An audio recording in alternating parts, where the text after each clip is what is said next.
Komið sælir kæru hlustendur, þetta hlaðarpið Litli Malakúturinn og ég heiti Gunnar Ásgeirsson. Í þættinum í dag ætla ég að ræða hana Lindu Skarphéðinsdóttur en hún fór í magaermi gegnum Reykjalund árið 2019 og nú ætla að segja ykkur aðeins meir það að hún gerðist í framhaldinu einkaþjálfari. Ég minni enn og aftur á netfangstáttarins gunsi@gunsi.is, það er hægt að senda mér post þar eða viljið, til dæmis segja eitthvað sögu henni í þættinum eða bara koma til mér einhverjum upplýsingum. Og svo auðvitað má senda mér líka skilaboð á Instagram, þið finnir mig þar undir notandanafninu gunsi.is. En þetta er sagan hennar Lindu Skarphéðinsdóttur. Linda Skarphéðinsdóttir, hver er konan? Já, ég er sem sagt, kem frá Akureyri, ég er alin upp á Akureyri en reyndar bara flutti mjög fljótlega, eiginlega strax og ég gat erlendis, finnst rosa gaman að ferðast. Já. Flutti þegar ég var 17 ára, 18 ára til Kenía. Kenía? Já, og kom svo aftur til að klára vaffima og ætlaði svo að fara aftur í bara svona stutt hérna. Þá fór ég til Malawi, en hérna, svo kom ég eiginlega bara ekkert meira í alveg þetta allt mörg ár, sko, því að fór til Malawi og var að vinna þar, sjálfboðavinnu og þar kynntist ég sem sagt fólki sem hefur verið í skóla í Danmörku og sá skóli var, sem sagt, ég kláraði sem sagt þann skóla og fékk kennararéttindi en sá skóli er svona byggður upp á meira svona kennsluæfingum frekar heldur en fræðum eins og er hérna. Og þá er sem sagt til dæmis við fórum í 4 mánaða ferð til Asíu á fyrsta ári. Og annað árið þá var hérna kennsluæfingu bara að vinna í Danmörku.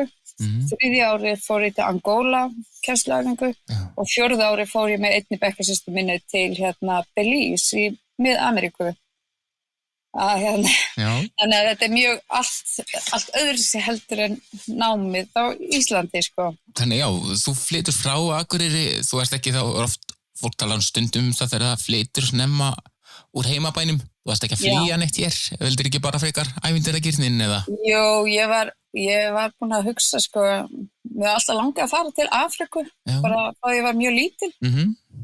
Og þannig að komast til Afríku þarna þegar ég var 17, það var eiginlega bara svona draumurinn, sko.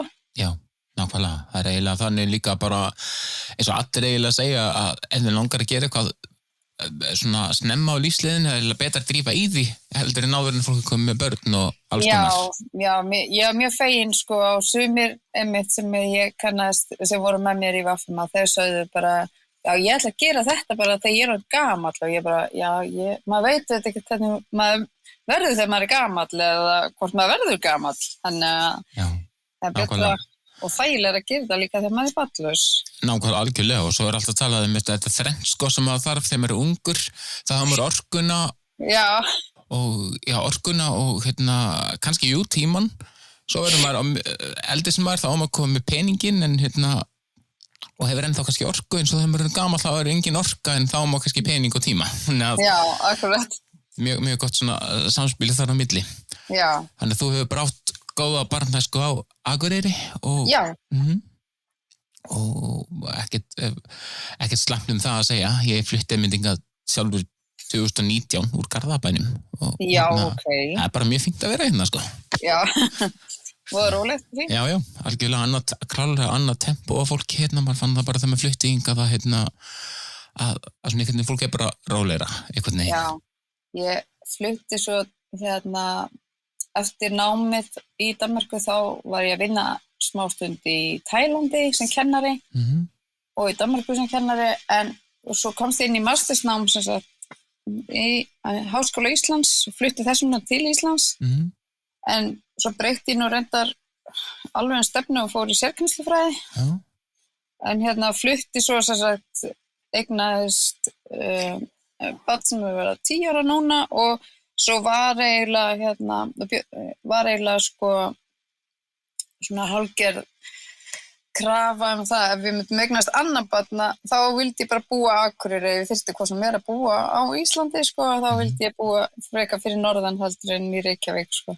Já, ég hugsa einmitt bara sammála þegar ég var sjálfur í Garðabænum, það nú sko, hann fínn og allt það en að vera komin hérna til Akureyri þá bara, maður miklu fljótar að skuttla í leikskóla og skjóta svona heitt og þetta, þannig að einhvern veginn maður fæ bara klálega aðeins meiri tíma inn í líf sitt, fannst mér allavega. Já, það munar rosalega sko, maður var kannski að keyra í hálftíma eða eitthvað bara til að skuttla hérna í einhvern tíma bara til að fara fram og tilbaka í Grafarvog sko, þá var þetta hálfu dagurinn. Einmitt. En já, hvenær manstu eftir því að ofþyngd var eitthvað svona vandamál hjá þér? Sko, svona fólki í kringum mig hefur verið að segja sko að alveg frá því ég var mjög lítil þá var ég svona barnið sem að það mátti aldrei vera nammi í skáli eða eitthvað einhverstað bara því ég var því að þá bara kláraði ég nammið sko. Já. Það var ekkert hægt að hafa neitt á borðinu sko. Svo var ég ég hafi ekki verið svona 7-8 ára þegar ég var fyrst sett í svona hálfgerða megrun eða svona þá man ég eftir að ég var svona þú ættir nú ekki að borða þetta því að þú þarft nú að passa þig, þú ert nú komið smá maga og ég var alveg svona þegar ég skoða myndir ég var með smá maga en ég var samt ekkert með meira sko. Maður sér miklu þyngri og stærri börn dag heldur en ég var nokkuð tíman sko. Já, líka 7-8 ára á farið megrun, hvað varst þá bara með öðruvísi nesti í skólanum heldur en allir aðrir og...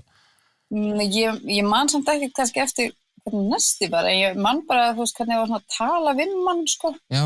En svo heima en líka þú veist þess að mamma mín og móður fjölskylda mín öll svona áherslega erfitt með þyngd sko. Að mamma mín var til dæmis eiginlega alltaf í einhvers konar megrun. Já. Þannig að þetta var rosalega mikið á heimilinu þú veist á tímabili allir að taka Herbalife og hvort að ég vildi ekki bara ég man ekki hvað ég var gömul þá hvort að ég vildi ekki bara taka Herbalife og ég sagði ég get ekki þú veist ég vil vera í einhverju sem að ég get haldið út ég get ekki haldið út að drekka einhvern shake sko. Nei, nákvæmlega hvað maður hefði fólk tala þegar þeir á einhverjum svona duftdrykkjum eins og til dæmis Herbalife að bara, vá, ég bara lettist já, en prófaðu að hætta að þessu Akkurat. Og hvað heldur að gerist þá? Einmitt og fyrir utan það þá þoli ég eiginlega ekki svona búst og ég vill eiginlega bara borða matinn minn Já, einmitt Mér finnst líka kannski gott að borða Já, að njóta og Já, akkurat Einmitt og sko, hvenær þetta komið í þannig farveg hjá þér að þú ferð að hugsa eitthvað aðgerð eða Sko, ég var orðin svona það fór virkilega að vera vandamál svona rétt á henni 50 þá fór ég í svona alvöru megrun sko sjálf þá var ég man eftir að vera með einmitt 3 gulrætur í nesti í grunnskóla sko og og svo þegar ég byrjaði í framhaldsskóla þá byrjaði ég að þyngjast rosalega mikið og það var 98 og ég held að sko mamma mín fór í hálfvituaðgerð bara einn af fyrstu sko sem að Hjörtur gerði á Íslandi það var bara í kringu 2000 og mér fannst það bara svona já þetta ætla ég bara að gera en sem betur fer þá kannski stoppaði foreldrar mín pínu af því að ég var eiginlega meiri að borða vitlausum mat heldur en sko magniða mat Já Þannig að mörgu leyti hefði þessi aðgerð kannski ekki hentar fyrir mig. Þannig að sé. Nei, og kannski ekki líka að fer í þetta á einhverjum röngum forsendum. Nei, akkurat. Og hvernig, sko, aðeins stefnir því að því mammaði fyrir í kringu 2000 var komin svona mikil fræðsla, það er mjög sem þetta leiðir í kringum þetta, en mér finnst eins og lenskan hafi verið alveg þarna fyrst að það var bara, herri, gerum bara aðeins og þá er allt betra alltaf. Já, það sko, hún þá var ekki byrjað til þess að þetta var áður en að Reykjalundsprógrami byrjaði og allt það, sko. Hún fór bara að tala við Hjört og svo var settur einhver tími í aðgerð, sko. Já, bara viðtalið á lækni og ferði aðgerð. Já. Svo, sko, já, það var svona 2000. Svo flutti ég út og ég var alltaf svona rosalega mikið í jójó, sko. Ég notaði líka kannski pínu þegar ég var að fara á nýja staði. Ég var líka rosalega svona matvönd, þannig að ég kannski borðaði bara eitthvað og léttist rosalega. Ég var kannski á einu staði í 6 til 12 mánuði. Fór svo eitthvað annað og þá náði ég kannski að létta mig eitthvað þar. Fór svo aftur í sömu þyngd. Þetta gekk rosalega mikið svoleiðis, sko. Já. Og en þetta var auðvitað alltaf sama vandamálið, sko. Það var alltaf það að reyna að léttast eiginlega sömu kílóin, sko. Já, kílóin kannski fara og koma aftur og jafnvel einhverju fleiri viðbót, svona hægt og rólega eða? Já, það bættist bara við, sko. Þetta svona svolítið svona sama, þetta bara eiginlega sem allir tala megrun, eða þú ætlar að gera eitthvað tímabundið, þá það nú kannski ekki endilega einhver mikil árangur sem að fæst með því, svona til lengri tíma. Þannig þú veist, ég hugsaði alveg bara svona, já, ég get nú haldið þetta út. Þetta var alltaf svona pínu hugmyndafræðin, bara, já, ég get gert þetta, ég hlýta að geta haldið þetta út núna. Eða eitthvað, þú veist, það var auðvitað eins og maður oft sagt við maður, já, þú veist, það ekki eins og markmiðið sé að falla og fitna aftur, sko, en maður ætlar sér auðvitað alltaf að þetta gangi, sko, en svo það svo ansi oft sem að það gekk ekki. Já, nákvæmlega. Eins og segja, já, mamma þinn fer hérna 2000, þú hugsaðir, ég ætla bara að gera þetta og þú stoppuð af. Já. En svo líða árin og eitthvað gerist. Já, svo líða árin alveg bara, svo verði ég bara alveg, svo fer ég ekki fyrir sko 2019 því að þá var ég búin að vera svona jójó í alveg einhver bara 15 árið eða eitthvað. Já. Og var eiginlega bara komin á svona punktin sem að ég bara gat ekki meira. Þá var ég búin að þyngjast rosalega mikið, ég var kannski að fara að þyngjast. Jójó hjá mér var ekki svona 5 kíló, 10 kíló, það var meira svona 30-40 kíló kannski. Já.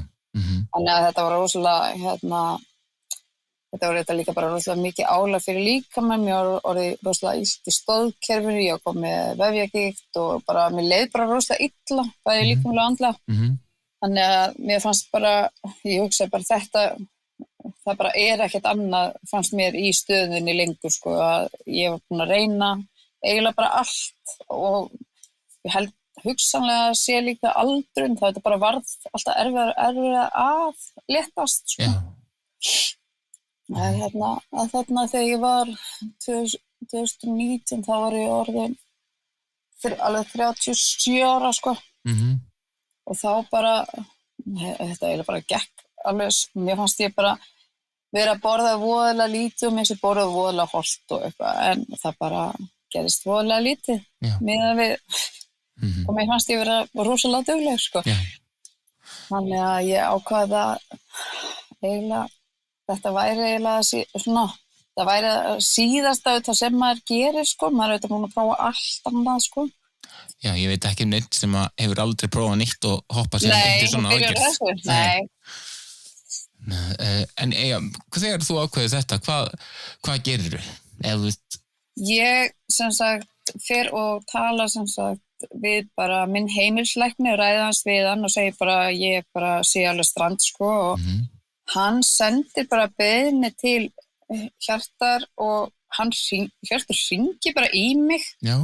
Og þetta eiginlega bara svona símaviðtal, bara, ég hitt hann ekki einu sinni, sko, bara spurði mig bara út og bara, já, þú veist, ertu ekki búin að reyna léttast og ég segi hann bara svona, við stuttum alveg mína sögu og svo hringdi hann aftur eftir smá stund bara og gaf mér bara tíma í aðgerð í Svíþjóð bara eftir, ég held að eftir 2 mánuði. Já, það er kannski ágætt að komið fram hérna eins og vorum að ræða hérna áður en að viðtalið fóru í gang. Já. Þú varst hann búin að fara á Reykjalund 2011? Já, ég fór sem sagt, þegar ég flutti aftur til Íslands hérna eftir nám og að ferðast erlendis, sko, 2010, þá var ég eiginlega bara, minnst það þingst, sko, það sem þegar ég var mjög að vikta mig, á tímabilið þetta bara viktaði mig aldrei. Já.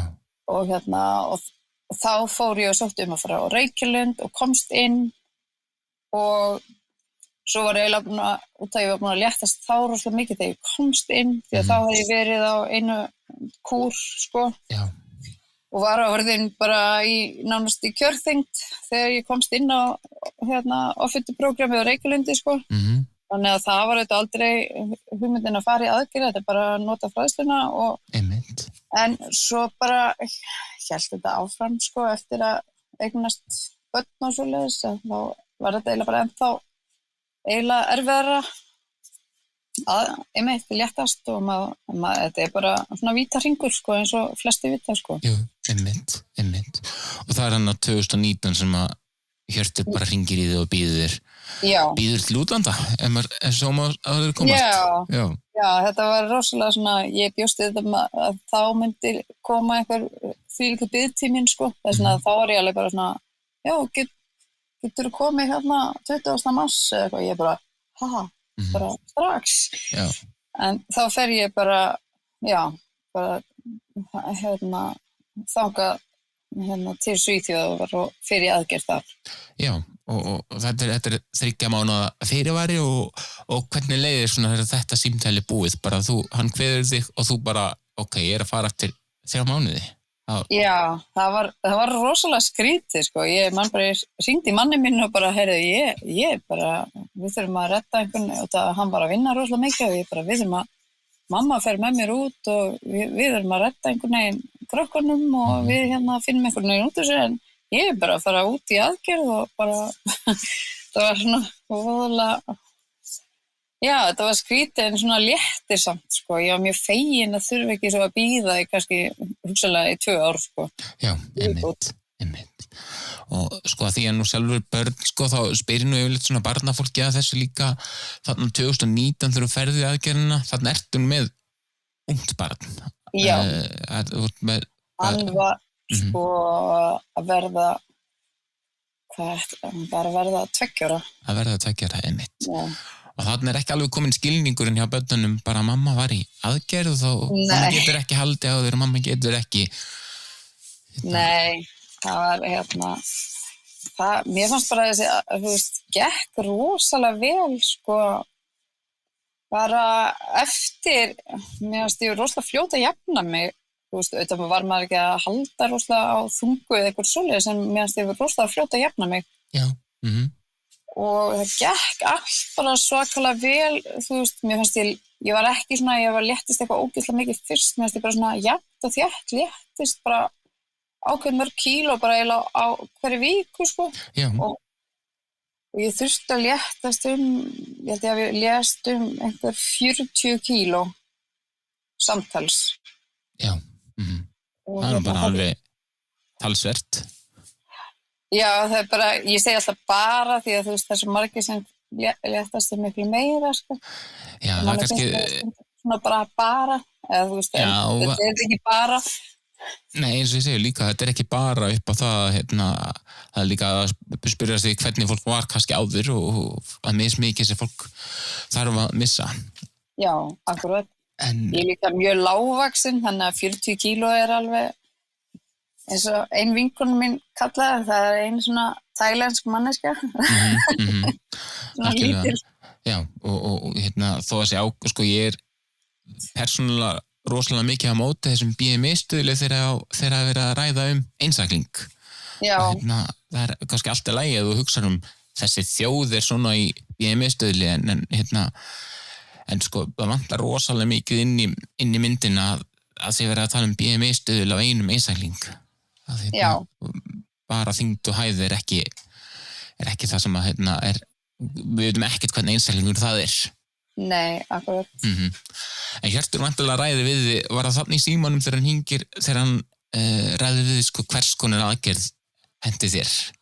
Já, sko við ræddum út að ég er sko flogveik, þannig að hann vildi alls ekki taka mig í sko hjáveitu upp á sko bara, hann var hræddur frásog, það myndi rugla frásog á lyfjum, sko. Já. Það getur þetta farið og þá þetta getur það orðið stórmál, sko, ef að lyfin virka ekki eins og þau gera og eitthvað svoleiðis, þannig að það kom eiginlega ekkert annað til greina. Þannig að hann sagði bara, þannig að það var eiginlega aldrei neinn spurning, sko. Það var bara, þú veist, að fara í ermi. Bara ermi, já. Já, og ég bara, ok, þú veist, var svona eiginlega heldur ekkert búin að pæla í því, sko, einu sinni. Nei, nákvæmlega. Og, sko, síðan alltaf bara ferðu út og maður nú alveg heyrt frá fólki líka að það ákveðinu stundum þegar það að fara út í svona aðgerð, bara best að gera nú smá ferðu úr þessu líka. Fórstu eitthvað fyrir og skoðaðu í Svíþjóð eða? Nei, eiginlega ekki neitt, sko. Ég held að við bara farið þarna 20 áður, sko. Fór með mömmu minni, ég held að við ekki náða En þá þreytt á mér eftir að fara með mér í verslunarferð Já, allavega þegar þú segir henni mamma, viltu koma með mig til Svíþjóðar, bara please, við erum ekki að fara að versla, nei, bara alveg þannig. Já, þetta var svona að mamma mín, hún sagði, ég skal koma með þér og vera, það var aldrei neinn spurning eitthvað að vera í lengri tíma, sko. Nei. Ég held ég við fórum svona mestalagi 2 dögum fyrir aðgerð. Sko, mér finnst alltaf áhugavert að spyrja líka fólk að þau svona, getur lýst fyrir mér svona aðgerð að deginum, manstu eitthvað eftir honum? Það var lítið, ég var nýlega búin, bæði börnum var tekið með keisara og þannig að þetta var eiginlega orðið alltaf svona nýlega búin að fara í 2 aðgerðir og ég var eiginlega ekkert svona stressuð út af þessu, sko. Þannig að ég bara vaknaði og fór yfir morguninn og þú veist, þetta var bara voðalega svona rólegt eitthvað. Já, nákvæmlega. Stress, sko. Ég var ekkert eitthvað, Já, svona eðlilega sanga það að ég nú sjálfur ekki farið í keisara. Nei. En ég gerði nú samt ímynda mér að keisarinn nú bara samt töluvert stærri aðgerð og erfiðar að jafna sig eftir það heldur en nokkuð tímann svona. Já, mun erfiðar að jafna sig eftir það. Já. Ekki það, konan mín rundar og bæði börnin okkar tekin líka með keisara, þannig ég svona þekki þetta frá þeirri lið. Já, akkurat. En hvernig svona, sko, svona bara ferði aðgerðina og svona, og hvernig voru dagarnir eftir? Fórstu fljótlega bara heim aftur til Íslands? Já, ég held ég hafi verið í Svíþjóð í 3 nætur á hótelinu eftir það, sko. Já. Og það var svo voðalega fínt ég mæli alveg með að hafa einhvern með þér, þú veist, aðalega bara upp á að bera töskur, sko. Það er eiginlega ég þurfti aðalega að hafa mömmu mína til þess, sko, að maður auðvitað má ekki lyfta neinu og auðvitað heldur ekki draga neitt og maður var auðvitað bara með flugfreyðtösku en þú veist, það var samt hefði tekið á að hefði bara verið mjög slæmt, sko. Já, einmitt. Og svo bara kemur það heim þannig eftir 3 nætur út í Svíþjóð og flýgur síðan heim og hvernig voru svona dagarnir og eftir og náttúrulega bara eftir að reyna að læra sjálfa þig upp á nýtt á vissu leyti? Já, ég hafa bara þetta típiska fæði, sko. Já, fæði og ekki fæði, það er fljótandi og Já, fljótandi og svo þetta mögfæði, ég fekk alveg viðbjóð á einhverjum bollasúpum hana. En mér fannst það ekkert mál, sko. Ég hugsaði bara að þetta er bara stutt tími, þetta er ekkert eitthvað sem að þarf þetta verður maður þreyttur á því og var það alveg pínu svöng og eitthvað, en ég minna, þú veist ekkert að fara að vera á þessu í eitthvað langan tíma, þannig að ég hafði engar áhyggjur, sko, að þetta er eitthvað, mér fannst bara allt ganga rosalega vel, bara bara öll svona recovery, sko. Já, Þannig þeir eru bara leið vel með þetta allt saman og svona mánuði seinna byrjar það vantarlega bara að borða venjulegan mat aftur. Já. Og hvernig fer maður svona, eða hvernig fórstu í, bara hvað sérst þú hugsaði, fyrst leið og ég get fengið mér eitthvað að borða, þá ætla ég að fá mér þetta. Það var eiginlega bara búið pínu svona hræða mann svo mikið, það var aðalega sko út af flogaveikinni þá var ég átallt mikið af lyfjum sko, og ég fekk eiginlega meira panik út af því sko að mér var sagt sko að ég þyrfti að láta líða svo mikið af milli kannski til þess að taka töfluna mínar, ég takti marga töflur sko. Já. Ég hafði eiginlega meiri áhyggjur af því sko, ég verði kannski bara orðin ógeðslega svekkt eftir að borða allar þessar töflur því ég þarf alltaf að bíða á milli sko. Ég hafði eiginlega mest áhyggjur af því en svo var bara það var ekki eins og mál sko. Ég var alveg rosa persónusöm sko fyrst, ég var alveg bara voðalega hrædd að ég myndi kannski æla töflunum eða eitthvað svona. Ég hafði eiginlega bara mestar áhyggjur af koma svona lyfjum niður sem ég var á sko. Já. Og það hefur þá bara vantilega sko gengið vel. Já, en mér fannst ég bara alveg bara nánast frá því ég gat byrjað að borða almennilega fasta fæði sko, alltaf borða bara full mikið, en mér fannst bara, ég held ég að mér að skrifa sko lækninum úti bara ertu vissum og hafi bara líka við gert aðgerðina sko. Mér fannst þeir sem það voru hittingar á Akureyri sko, og þær voru allar að tala sko, að þær borðuðu hálfa hrekkbrauðsneið með osti og svo bara gleymdu þær að borða í kannski 6 klukkutíma því að þær voru bara ekkert svangar, að þær þurftu bara að tróða í sig einhver og ég bara ok, og ég gæti kannski á meðan gæti ég borðað alveg 3 hrekkbrauðsneiðar með áleiki sko, án vandamála sko. Þannig að ég var meira svona að reyna að halda í mig því að ég var svo hrædd einhvern veginn ég einhvern veginn hafði svo mikla ágjör að eyðileggja aðgerðina, ég væri eins og margir að tala sko að stækka svo magan rosalega fljótt því að mér fannst ég alltaf að vera að borða svo mikið en mér fannst ég að verða svöng og mér fannst ég bara að ég borðaði svona óvenju mikið og verða svo svöng. Þess vegna þurfti ég að passa mig svo vel hvað ég borðaði sko. Já, einmitt passa að velja það sem að gera manni gott. Já, akkurat.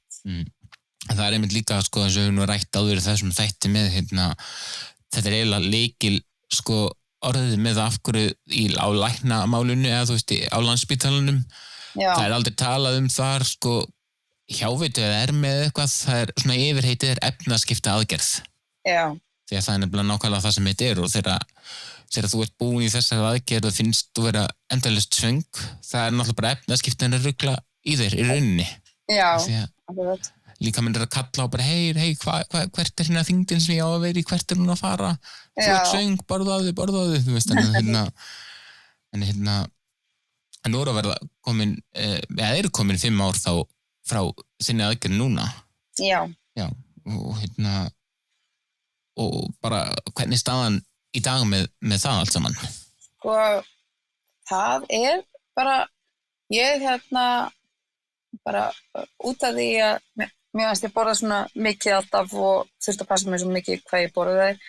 En það með ég fór út í því að læra einkaþjálfa og næringaþjálfun og hef bara verið að vinna við síðust 2 ár svona fjarþjálfun og einbeita mér að búa til svona matseðla fyrir fólk sem hefur farið í efnaskipta aðgerðir. Já, þannig að þú jafnvel svona já, það er svona kannski þín sérhæfing einkaþjálfun fyrir þá sem hafa farið í svona aðgerðir. Já. Mér fannst bara vanta rosalega mikið þegar mér langaði að fara þegar mér fannst ég vera þú veist, þetta kemur svona tímabil sem að bara svona, ég er pínu að missa tökin og þá var já, nú drífum mig í svona einkaþjálfun og þá átti ég kannski að borða eitthvað x margar kaloríur og þá átti ég að borða 3 egg og 3 brauðsneiðar og það var alveg sama hvað ég sagði við einkaþjálfarann, ég sagði ég get ekki borða, ég vill ekki einu svona borða svona mikið því ég vill ekki þurfa að tróða í mig mat sko. Ég er búin í svona aðgerð og ég fekk alltaf sama svari, já þú verður bara að borða meira og ég bara ok, þetta er ekki að virka fyrir fólk sem hefur farið í aðgerð, þess vegna finnst mér svo mikilvægt að sé til eitthvað sem að svona hentar, sem að skilur matræði sem að er nauðsynlegt að einbeita á prótein og að borða kolvetni og þú veist, ekki bara að, já, þetta,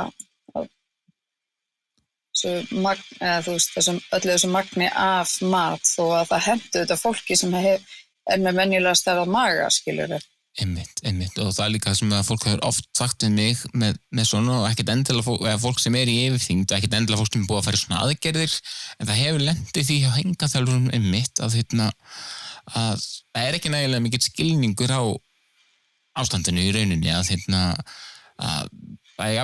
fólk hefur sagt bara sem ég væri eiginlega bara rosalega mikið til í hengaþjálfara sem að skilur hvernig það að hafa einhvern mann verið alltaf þungur í rauninni og að sé eitthvað svoleiðis skilningur þannig að ég get ímyndað mér að það mikil svoleiðis skilningur hjá þér.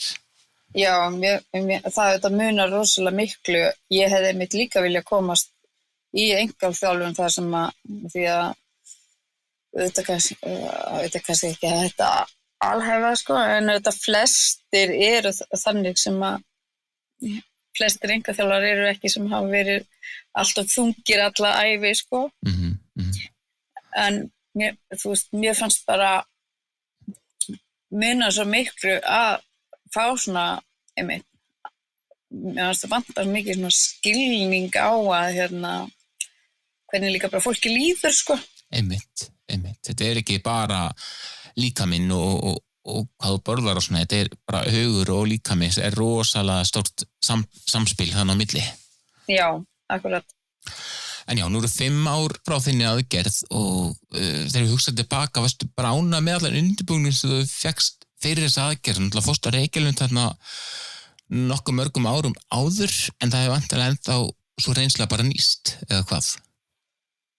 Jú, hún auðvitað nýttist aðeins, sko, ég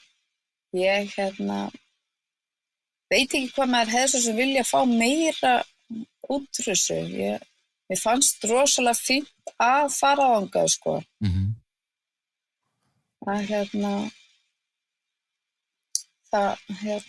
Já. Já, og kannski líka fólk átti sig á því að það mjög margir sem halda það að þú ferð inn á Reykjalundi áfættuteymið, það sem bara búið að algjörlega binda þig niður með að þú ert komin hingað, þá ert þú sko að fara í aðgerð. En það nefnilega ekki svoleiðis, það má alveg hafa samband að heimilislækni og fara ekki ennum prógramar í Reykjalundi bara til að læra um nýjan lífstíl og aðgerðið sem bara eitthvað sem tekið í lokin samráðið við lækni og náttúrulega engin neittur í það. Já, ég var ánægð með sko prógramið alveg á Reykjalundi en ég veit að sem sagt það var ekki nema ein kona af hópnum mínum sem ætlaði að fara í aðgerð til að byrja með, sko. Já. Og svo veit ég að núna fyrir mjög stuttu síðan, það eru örugglega ekki nema 2 ár mestalagi, sem að önnur kona úr hópnum sem fór í aðgerð. Þannig að það frá mínum hóp, sem sagt, við vorum eitthvað, kannski samtals eitthvað 16, þetta voru einhverja svona 2 hópar saman og þá eru bara, held ég og þessi eina sem eru búin að fara í aðgerð, það fór engin annar í aðgerð. Já, þetta ég myndi halda samt ekki það ég hef einhverjum mikla reynslu af einhverjum öðrum hópum en Reykjalundi. Mér finnst samt yfirleitt að svona meiri hlutin inn á leiðinni aðgerð samt sem áður þó að gera það nú ekki allir. Mér fannst mér fannst flestir vera þarna meira svona upp á fræðslu og svoleiðis að þeir voru mjög svona, það var aðalega þessi ein sem að reyndar enda með ekki að hún var svo langveik eftir að koma í ljós og hún var svo veik sko að og hún komst ekki í aðgerð en hún ætlaði í aðgerð. Já. Að en allir hinir voru bara svona svolítið opnir fyrir að fara í aðgerð. Já, en voru svona samt fannst manni þau svona ekkert endilega eitthvað til eða þú veist vilja fara í aðgerðina sjálfa sko. Einmitt, og það líka bara allt í lagi, það allt í lagi vera en Reykjalundi bara með þetta svona bak við eyrað en ætla sér bara frekar að læra á nýjan lífstíl. Já. Því það náttúrulega bara nákvæmlega það sem þetta það lífstíl, það ekkert eitthvað sem maður ætlar að gera tímabundið.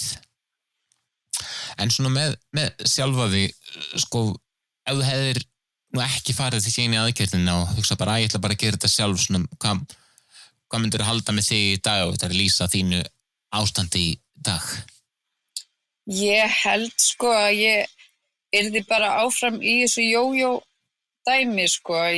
Það var eiginlega alveg sama, mér fannst bara alveg sama hvað ég prófaði, hvað ég reyndi. Ég er búin að prófa allar tegundir af, þú veist, þó þetta heitir ekki megrun, þú veist, það heitir breyttur lífsstíll, skilurðu. Og þá finnst mér að sumu leyti bara pínu annað orð yfir megrun, því að þá ertu samt að taka út rosalega mikið af hlutum. Að eins og ein sem ég þekki sem hún talar rosalega mikið fyrir svona jákvæða líkamsímynd sko. Og þá hún var að nefna svona að breyttur lífsstíll gæti líka verið svona pínu falin svona pínu falið yfir að vera svona í hálfgerðri megrun. Hún sagði að margir sem hún þekkti væru í svona breyttum lífsstíl og það þýddi að þeir borðuðu ekki brauð, þeir borðuðu ekki fetta, þeir borðuðu ekki sykur. Og þá sagði hún svona hver þá munurinn á því og að vera í einhverjum kúr sko.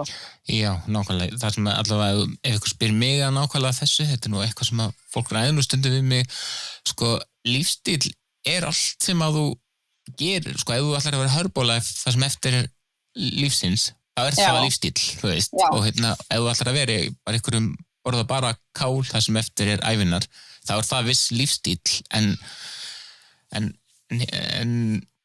svo bara hitt hvað heldur fólk að það geti, hvað ætlar það að gera, hvað það tilbúið til þess að gera, eða hugsa svona, þetta ekki að vera svo flókið fyrir fólk svona til að byrja með, maður á bara að hugsa, ég til í að gera þetta alltaf, þú veist, og ég segi allavega það alltaf bara heilbrigður lífsstíll þú veist, þú átt eftir að fara í veislur og það koma páskar og það koma jól og það bara að passa sig, þú veist, og njóta samt. Akkurat, ég er alveg sammála því sko. Að það þetta mikilvægt að geta að lyfta, þú veist, það mikilvægt þetta að þú geti lyftir og leyfa sér, þú veist, þá þannig hófi að það taki ekki marga daga að kúpla þig út sko. Einmitt, og ef fólk mistigur sig eitthvað því að þá bara að halda áfram. Akkurat. Einmitt, og líka með þetta sko, að fólk talar oft bara ok, núna á nýju ári þá bara þetta verður besta ár lífs míns og bara alltaf hætti farið, þú veist, og það bara nema maður ætlar að gera eitthvað, byrja bara í dag. Akkurat. Já, það þarf ekki að vera 1. janúar, það má alveg vera bara, þú veist, 20. apríl eða hvernig það Akkurat. En samt eitthvað svona þú hefði viljað gera öðruvísi ef þú hefur sko væri að fara í aðgerð núna, veist allt sem úr búin að ganga gegnum, eitthvað sem þú finnst þú hefði getað gert öðruvísi, og ég ekki að segja að þurfa endilega hafa verið eitthvað mistök, bara kannski upp á ég veit kannski kannski alveg mikið, þú veist, eins og hvað maður var að læra eins og upp á Reykjalundi, það hefði verið kannski skemmtilega eða svona gott að fá aðeins meiri fræðslu svona við fengum einhverja fræðslu í næringafræði meira svona alls konar óþol og það eiginlega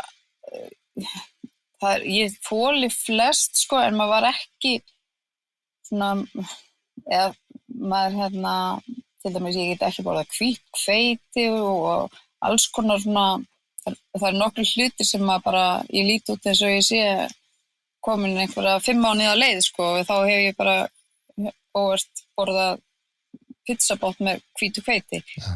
Að þú veist að þetta einhvern veginn að vanta smá fræðslu með eitthvað svona sem gerist eftir aðgerðina kannski, en ég veit að það komið núna sko, ég fór á eitthvað námskeið sko fyrir ekki svo lengur síðan og þá var eitthvað námskeið, annað námskeið sem hét eitthvað hvað gerist eftir aðgerðina. En Já. það var ekki boðið, sko, þegar ég var, sko, í fræðslunni, sko. Já, nákvæmlega. Já, þá var það meira bara svona undirbúaði, kenna þér næringu og allt svoleiðis sem auðvitað æðislegt og þjálfun og svoleiðis, en svo áttur bara að fara í aðgerð og svo áttur bara að hitta þau og fara í blóðpröfu og... Já, nákvæmlega. Ég hef alveg hugsað það svo sem sjálfur líka, ekki það gengur alveg vel hjá mér bara eftir þetta. Ég fór líka 2019 eins og þú og veist samt sko, ég hef alveg hugsað þetta með, það hefði alveg verið næs að hafa aftur hitting, þú veist, eina viku að Reykjavík, hitta hópinn sem þú varst með og svoleiðis, þeir allir eru búin að fara.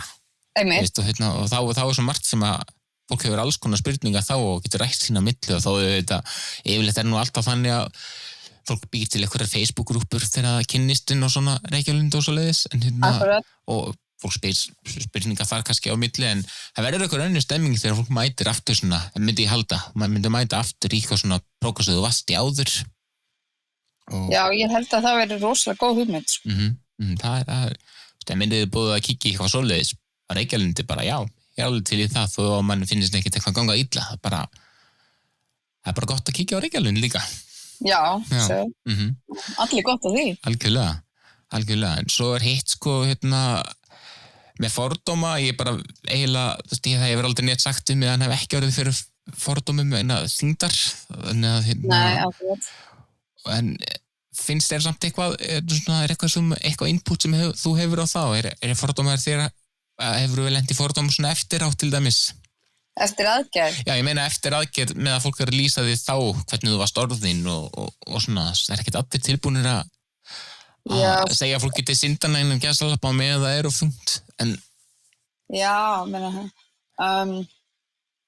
nei, ekki beint þannig, en ég hef samt fann einstaklega svona fyrir svona sérstaklega fljótlega eftir aðgerð með að ég var að léttast svona, þetta sást strax munur að þá fann ég fyrir svona fordómi svona eins og bara já, þú fórst bara í aðgerð þú veist, þú tókst það löt þú fórst bara í aðgerð Já, fórst bara í aðgerð Já, fórst bara í aðgerð til þess að létta þig þú nefnir ekki að gera neitt sjálf að fólk auðvitað sem hefur aldrei verið þungt sem maður alveg bara, já, ég mitt draumi bara í aðgerð og gerði ekkert svo. Einmitt, og fólk sem hefur heldur aldrei farið í svona aðgerð, það áttar sig síst kannski af því að þetta er ekki að fara bara í aðgerð. Einmitt. Þetta er lífstíðsbeiting, þetta er lífstíðar, hvort sem fólki líka það betur eða verð. Já, akkurat. Svo fyndi bara, ég fór hitti fólk sem góða vini mína sem ég var ekki hitt í 20 ár sko, ég fór til Kenía í fyrra hitti og þar auðvitað er miklu fínna að vera feitur sko, heldur en auðvitað grind hóraður sem var ekki að fyndi Já, maður hefur heitt einmitt talað með svona Afríkuríkum ríkjum og þá er það dæmi svona að fólk sé svona velmegun eða fólk svona sé eina en pening eða eitthvað sliðist Já og það var bara svona og fjölskyldan sem ég heimsótti mamman og pappin, þetta er orðin svona 70 og þau bara svona Guð mig góður, hvernig lítur viltu vera svona? Það var alltaf fyrsta spurningin sem ég hitt fólk ertu ánægð að vera svona?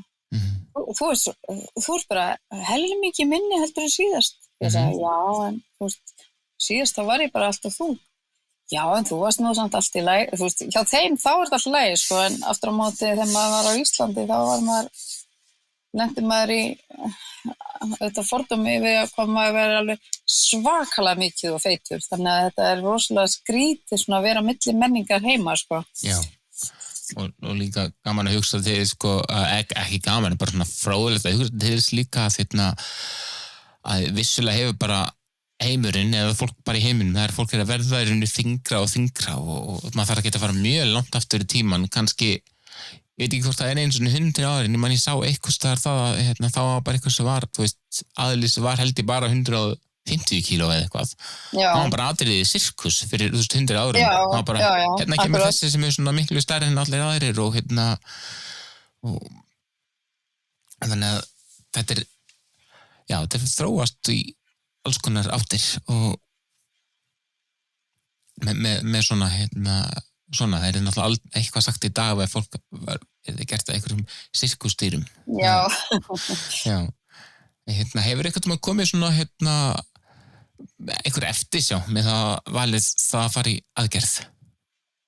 Nei,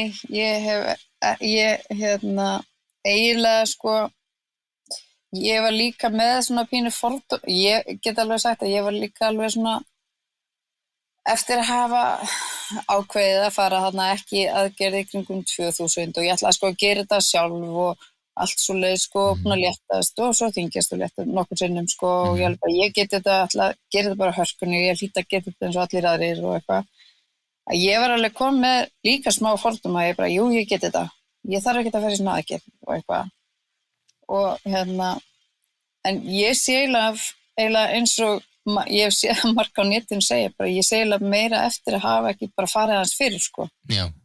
Því að ég var til dæmis að æfa crossfit, ég var nú og vissi ekki allt og þung þá, en þá var ég til dæmis að slæmi hnjánum að ég gæti alltaf gert hnébeygju sko, og þá fekk ég mig bara íbúfen á hann ég fór í tíma því að annars gæti ég ekki gert neitt. Og það hefur auðvitað lagast rosalega mikið bara stöðkerfið eftir að ég fór í aðgerðina sko. Já, nákvæmlega og líka sko verkur í hnjám til dæmis það er ekki verkurinn meira kannski líka til að láta fólk vita, hei, passaðu það þess en ekki bara deyfðu sársökunum með lyfjum og halda þessu áfram. Já, eins og það sem ég fyrir ræktina núna vorum með mitt að ræða, ef maður finnur til, þegar ég að finna svona fyrir, það er allt í lagi, en ef ykkur fyrir að finna til, þá eigi það hætta, eða finna aðra æfingu, þá er þetta ekki nógu góð æfing fyrir ykkur, það er ekki að vera sársaukafullt sko. Einmitt, það er kannski ástæða fyrir því að líkaminn með öllum þessum sko skynfærum og leggur bara lófan á heita hellu, þú bara ósar viðbröð, tekur hana strax tilbaka, því að maður myndi ekki finna fyrir henni, þá myndi bara kveikna í manni. Einmitt. Já. En hvernig svona lífið í dag? Þú ert að hjálpa fólki bara á fullu með engaþjálfun, fjarþjálfun?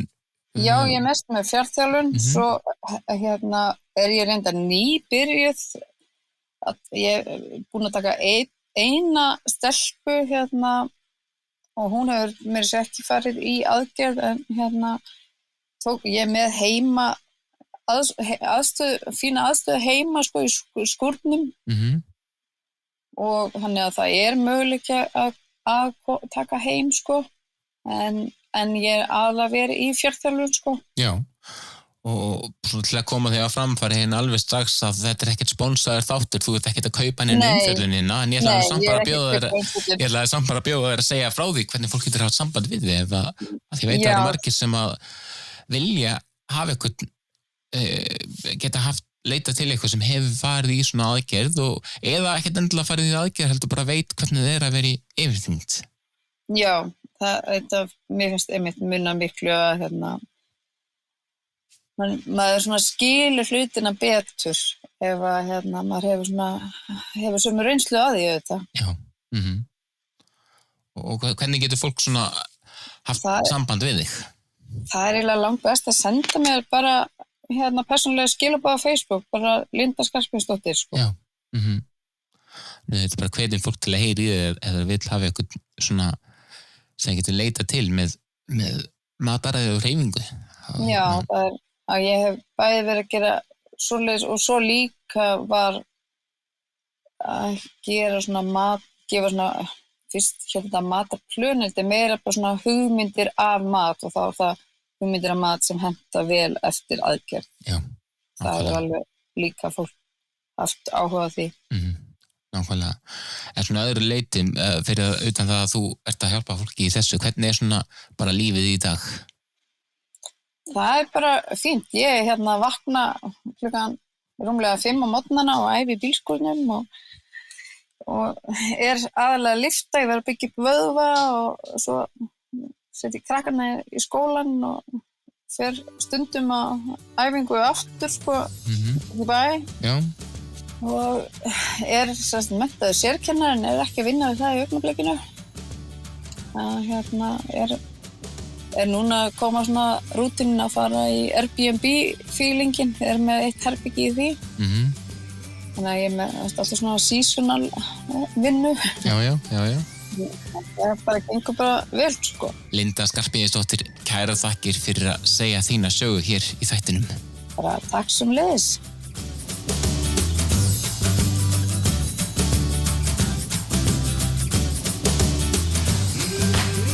Það held ég svona hljómaði sagan hennar Lindu Skarphéðinsdóttur. Ánægjulegt að sjá hvað gengur vel hjá henni og ég er ekki vafa að það nýtist mörgum að geta heyrt í einhverjum einkaþjálfara eins og henni sem að skilur það hvað það að vera of þungur eða hvað það að hafa verið of þungur, hvort sem að fólk hefur síðan farið í aðgerð eða ekki. En netfang þáttarins gunsi@gunsi.is ef þú vilt segja þína sögu hér í þessum þætti. Og svo má þetta bara senda mig líka skilaboð á Instagram. Þar ég undir notandana gunsi.is. En þetta hlaðvarpið Litli Mallakúturinn aftur í næstu viku. Takk í dag.